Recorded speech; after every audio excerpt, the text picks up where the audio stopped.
আজকে আমাদের যিনি অতিথি, শুনবো আপনার জীবনের কথা। আমার নাম হচ্ছে, আমি গাজীপুর থেকে আসছি। আমার একটা 4 বছরের ফ্রেন্ডশিপ ছিল। তো 4 বছরের ভিতর আমাকে অনেকবারও ঘুরতে নেওয়া যাওয়ার অফার করছিল, আমি যাইনি। 4 বছর পর ও একটা প্ল্যান করে যে এটা অফিস ট্যুর, চলো অনেক ফ্রেন্ড সার্কেল থাকবে, আমার কলিগরা থাকবে, তাহলে চল। পরে আমি কে কে থাকবে, বলছে পুরো অফিসের লোক থাকবে। তারপরে ও আমাকে এই কথা বলে নিয়ে যায়। এই 4 বছরে আমি কোথাও যাইনি ওর সাথে। আমি বলছি যে অফিস ট্যুরে যেহেতু অফিসের গাড়ি কোথায়, বলতে অফিসের গাড়ি প্রচুর লোক ছিল, ওরা কক্সে উদ্দেশ্যে রওনা দিছে। আর হইতেছে এখন আছে হচ্ছে আমার অফিসের কলিগ একজন আছে, তার ওয়াইফ আছে, তুই আর আমি, আমরা 4 জন। তো আমি দেখছি যেহেতু আরেকজন মানুষ আছে, তো আমি তাকে বিশ্বাস করতে পারি। পরে ওখানে গেলাম, কক্সে গেলাম সকালবেলা। সকাল যাওয়ার পরে ফ্রেশ ট্রেশ হয়ে খাওয়া দাওয়া করে। প্রেম ছিল না ফ্রেন্ডশিপ ছিল? ফ্রেন্ডশিপ ছিল, মানে তুই তোকারি সম্পর্ক ছিল। হ্যাঁ, তুই তোকারি সম্পর্ক ছিল। তারপর কক্সে যাওয়ার পরে তো ওই টোটাল আমরা 4 জন ছিলাম। তো যেই ভাবি ছিল, ভাবির সাথে আমি ছিলাম, আর হইতেছে ও মানে আমার ফ্রেন্ড আর ওর কলিগ একটা রুমে ছিল। তো আমরা আলাদা 2 রুমে শোয়ার পরে তো হঠাৎ করে আমার ঘুমটা ভেঙে যায়, দেখি যে আমাকে টাচ করা হচ্ছে। আমি চমকে ঘুম ভেঙে যাওয়ার পরে দেখি যে ভাবি নেই, আমার ফ্রেন্ড আমার কাছে। তো আমার বলছে ভাবি কোথায়, বলতেছে ভাবি তার হাজব্যান্ডের সাথে টাইম স্পেন্ড করতেছে, তুই আর আমি। আমার সাথে এক পর্যায়ে খুব হস্তদস্তি করার পর ওখানে আমাকে রেপ করা হয়। আমাকে রেপ করার পর আমি বলি যে আমার সাথে এটা করছিস, তাহলে আমি ঢাকায় যে মামলা দেবো। আর ওখানে যে আমি চিল্লাচিল্লি করবো, ওটা হচ্ছে কক্সবাজার, চিল্লাচিল্লি করলে বলে খারাপ তো আমাকেই বলবে। আমি নিরুপায় হয়ে ওর সাথে চিল্লাচিল্লি করছি। তারপর ওই যে পাশের রুমে যে ওর ফ্রেন্ড ছিল, ভাবি ছিল, ওরা আমাদের কাছে আসে নাই, ওরা ওদের মতো রুমে ঢুকছে। তারপরে আমাকে তখন আমি কান্নাকাটি করার, তখন আমাকে পাও ধরে মাপ চায়, বলতেছে যা হয়েছে আমরা বিয়ে করে ফেলি, যেহেতু আমার ওয়াইফ নাই। এই কথা বলে, আমি তুই সময় নে, ভাব, দেখ তুই কি বলে, আমি কিন্তু অফার করছি তোকে বিয়ের জন্য, তুই রাজি কি না। তো আমি একটু সময় নিয়ে ভাবি, কান্নাকাটি করি। তারপর বলছে আচ্ছা ঠিক আছে, তুই যদি বিয়ে করিস তাহলে ঠিক আছে, আর যদি বিয়ে না করিস মামলা দিয়ে দিবি। আমি আচ্ছা ঠিক আছে। কয়দিন ছিলেন ওখানে? তারপরে ওখানে আমরা 2 দিনই ছিলাম। তো বিয়ে যখন করবেন তখন কি ওর সাথে সম্পর্কটা নরমাল হয়ে গেল? তখন কি নরমাল ভাবে থাকা শুরু করলেন, একজন কাপল যেভাবে থাকে, তাই তো? আচ্ছা, তারপর ঢাকায় আসার পরে ওর বাড়ি আমি চিনতাম না, ওর বাড়ি আমাকে ফার্স্টে চেনাই। চেনানোর পরে বলতেছে আমার বাড়িতে চল। আমি না, বাসায় যাবো না। কইতেছে যেহেতু আমরা বিয়ে করবো, আমার বাড়ি চিনবি না তুই, আমাকে বাড়িতে নিয়ে যেয়ে বাড়িটা চিনানোর পরে তারপরে আমি চলে আসছি। চলে আসার পরে আমাকে ইমোশনাল ব্ল্যাকমেল করতেছে, বাসায় আসো। আমি কই না, আম্মুকে আমি কি জবাব দেবো, এটা সেটা বলতে ও আমাকে মানে ইমোশনাল ব্ল্যাকমেল বলেন, রাগারাগি বলেন, বইলা ওর বাসায় আমাকে মাঝেই নিয়ে যেত। যেহেতু বলতেছে আমরা বিয়ে করব, এই বাড়িতে আমি একা থাকি 4 বছর ধরে, আমার বাসার ছাড়তে 3 মাস টাইম লাগবে, 3 মাস পরে আমরা একটা নতুন বাসা নিয়ে আমরা বিয়ে করে উঠে যাব। আপনাদের আসা যাওয়া চলতে থাকবে। হ্যাঁ, আমার বাসায় আসছে, বাসায় এসে বলছে যে আমরা বিয়ে করছি। আমার মা জানে যে আমাদের বিয়ে হয়েছে, এটা নাক ফুলো আছে। বাড়িতে যেভাবে বুঝাইছে, বাসায় যে এভাবে বুঝাইছে যে আমাদের বিয়ে হয়েছে, আমার নাকে নাক ফুলো পড়াইছে। তারপরে এইভাবে আমি আপনার যাতায়াত চলতেছে, হঠাৎ করে আমি প্রেগনেন্ট হয়ে যাই। বাচ্চাটা আমি রাখতে চাইছিলাম, যেহেতু আমরা বিয়ে করব, আমি রাখতে চাইছি। ও জোর জবরদস্তি এই করতেছে, মারধর করছে আমাকে, বাচ্চা ফালাইতেই হবে, এই সময় আমরা বেবি নিব না, আমরা যখন আরেকটা বাসা নেব তখন বেবি নিস। আমার কাছে ভিডিও ক্লিপ আছে, আমি যে একেবারে খালি মুখে চলে আসছি না, আমাকে বিয়ের কথা বলছে, ভিডিও ক্লিপ আছে, ওর সাথে আমি ছিলাম, সেই ভিডিও আছে। ও আমাকে জোর করে পিল খাওয়াইতেছে, মেডিসিন খাওয়াইতেছে বাচ্চা নষ্ট করার জন্য, সেই ভিডিও আছে, ভয়েস রেকর্ড আছে। ও যে বিয়ে করবে সেটা রেকর্ডটা আমি করে রাখছি। ও যোগাযোগ সম্পূর্ণ বিচ্ছিন্ন করে দেয় আমার সাথে। তখন আমি কোনো উপায় না পেয়ে আমি পরে মামলা করতে যাই। তারপর আমি যখন এগুলো বলে, পুলিশ আমার মামলা নেয় না। বলছে ছেলে যেহেতু আওয়ামী লীগ করে, চাচারা আওয়ামী লীগের নেতা, তাহলে এক কাজ করেন, কোথায় থাকতেন আপনারা? আমি কই 6 মাস ধরে যাতায়াত হচ্ছে আপনার আপনার পশ্চিম থানায়। বলতেছি তাহলে পশ্চিম থানায় দেন, এটা যেহেতু পূর্ব থানায়, এখানে মামলা নেওয়া হবে না। ওখানে গেছি, সেম একই কাহিনী, আমার মামলাটা নেয় নাই। তারপরে আমি চলে আসি। তার মানে মামলার জন্য আপনি চেষ্টা করেছেন? আমি চেষ্টা করেছি, মামলা নেয়নি। পরে আমি চলে আসি, পরে ও আমার সাথে আবার কন্ট্যাক্ট করা শুরু করে, বলতেছে দেখো যা হয়েছে আমরা আবার এক হয়ে যাই, যেহেতু আমি এই বাসায় থাকি না, আমি একটা বাসা নেই, তারপরে আমরা বিয়ে করে আমরা আবার এক হয়ে যাবো, তুমি আর টানায় যেও না।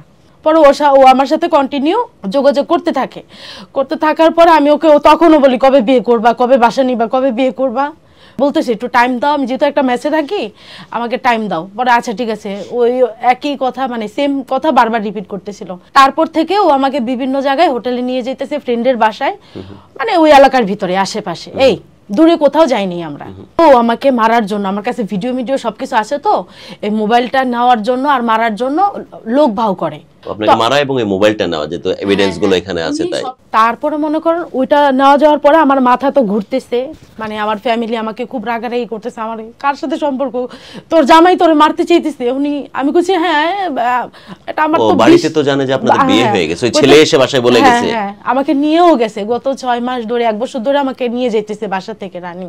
তো আপনার ওই 26 তারিখে, জুলাই মাসে 26 তারিখে আসে, বাইকে উঠি, উঠাই আমি যখন বিয়ের কথা বলি আমাকে মারধর করে। আমি 999 কল দিই, স্যারে বলতেছে আপনি লোকেশনটা বলেন।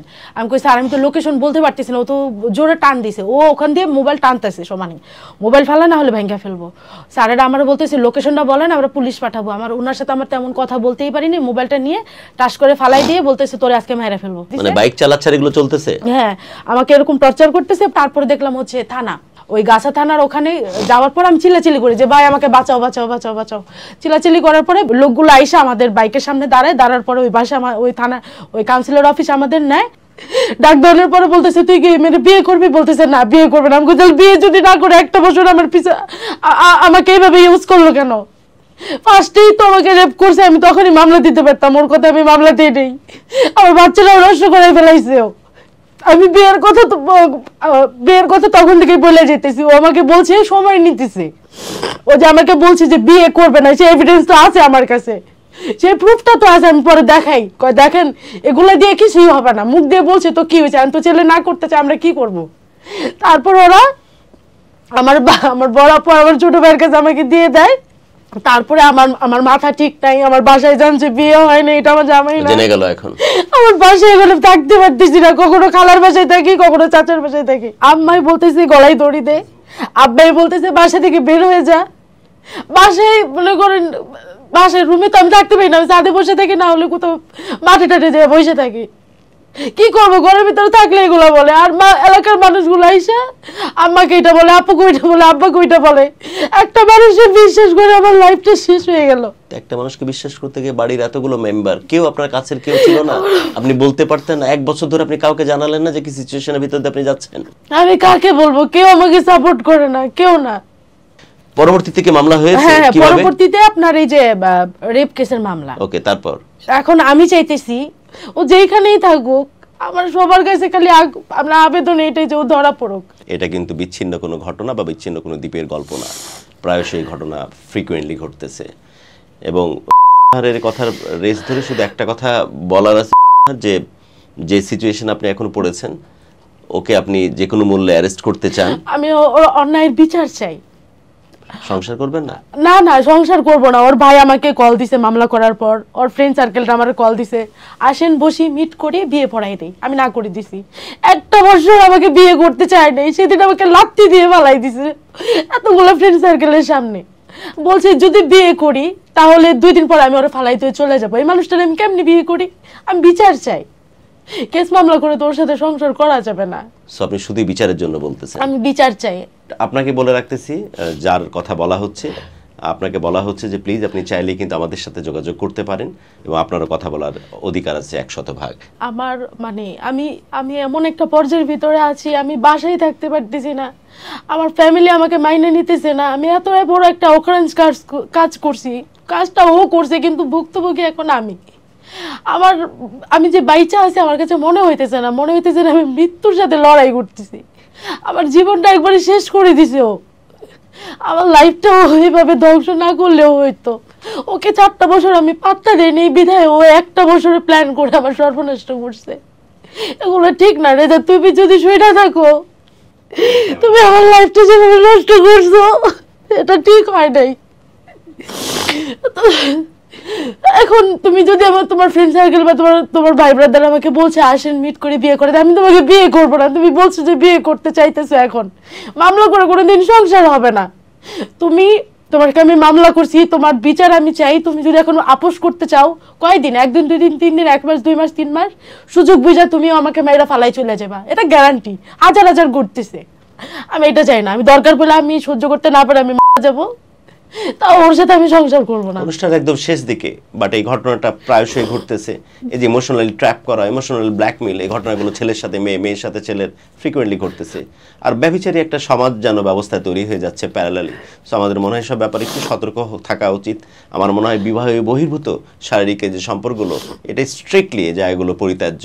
আমরা যখন এই প্রোগ্রামটা প্রচার করবো, আমরা জানি যে কমিউনিটি সেকশনে প্রচুর পরিমাণে কথা হইতে মেয়েটির বিরুদ্ধে আপনারা বলবেন, কিন্তু মানুষ বিভিন্ন সময় বিভিন্নভাবে বিভিন্ন পরিস্থিতিতে এরকমভাবে ব্ল্যাকমেইলড হচ্ছে এবং নিজেকে কন্ট্রোল করতে চেয়েও অনেক সময় কন্ট্রোল করে পারতেছে না, বিধায় এদের কোনো ব্যভিচারী সম্পর্কে জড়িয়ে পড়ছে।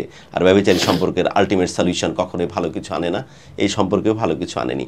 যে মামলা অলরেডি নিয়েছে থানা, রেপ কেসের মামলা হয়েছে, এবং আমরা কনসার্ন ওসির সাথে কথা বলেছি, তিনি কোঅপারেট করতেছেন এবং তারও একটা অডিও ক্লিপ আমাদের কাছে এসেছে। তো উনি আমাদের এখানে আসছে, উনি বলছিল ওনার সাথে রেপের মতো একটা ঘটনা ঘটছে। তো এটার ব্যাপারে আপনাদের ওখানে কি কোনো মামলা হয়েছে? জি জি, মামলা হয়েছে। এটার কি কোনো আপনারা প্রাথমিক তদন্ত বা কোনো কিছু আপনারা কিছু এখন পর্যন্ত কিছু বলতে পারেন কিনা? প্রাথমিক তদন্তে যেটা বলে, ওনার সাথে ফিজিক্যাল রিলেশন দীর্ঘদিনের। উনি বিভিন্ন জায়গায়, চিটাগাং, কক্সবাজার, বিভিন্ন হোটেলে বা আরো বিভিন্ন জায়গায় তার সাথে রাত কাটিয়েছে। তো এইগুলো তো আর এমনিতে কোনো প্রমাণ নাই, বাট ওনার কথার উপর ভিত্তি করে আমরা একটা ধর্ষণ মামলা নিয়েছি। আপনারা কি কোনো মেডিকেল টেস্ট করাইছেন স্যার? সঠিক। তো স্যার, এটা থেকে কোনো সত্যতা মিলেছে ধর্ষণের, এরকম কিছু? রিপোর্ট এখনো পাইনি। কিন্তু আপনাদের জানা মতে তাদের মানে উভয়ের ইচ্ছাতেই শারীরিক সম্পর্ক ছিল, ব্যাপারটা এমন ওনার ভাষ্য মতে। আর এখন পর্যন্ত আসামির কোনো মানে খবর পাওয়া যায়নি? না না। অন্তত একজন মানুষ যদি সত্যি এরকম অন্যায়ভাবে এবং আপনাকে ব্ল্যাকমেইল করে এই ঘটনা ঘটিয়ে থাকে, তার পরিপূর্ণ শাস্তি হোক, সেই জিনিসটা দেখে অন্তত বাকি যারা আছে পাষণ্ড তারা হয়তো সাবধান হয়ে যাবেন। বাট আপনি অবশ্যই ভুলের ঊর্ধ্বে না। কোনোভাবেই বিয়ের আগে যতই ব্ল্যাকমেইল করুক না কেন, যত ঘটনায় ঘটুক না কেন, যত নাটকীয়তায় থাকুক না কেন, একবার, দুইবার, তিনবার, বছর ধরে এই ঘটনা ঘটানোর সুযোগ আপনার দেওয়া উচিত হয়নি। আপনার জন্য অনেক অনেক সহানুভূতি। বিদায় নিচ্ছি আজ। সবার জন্য অনেক ভালোবাসা।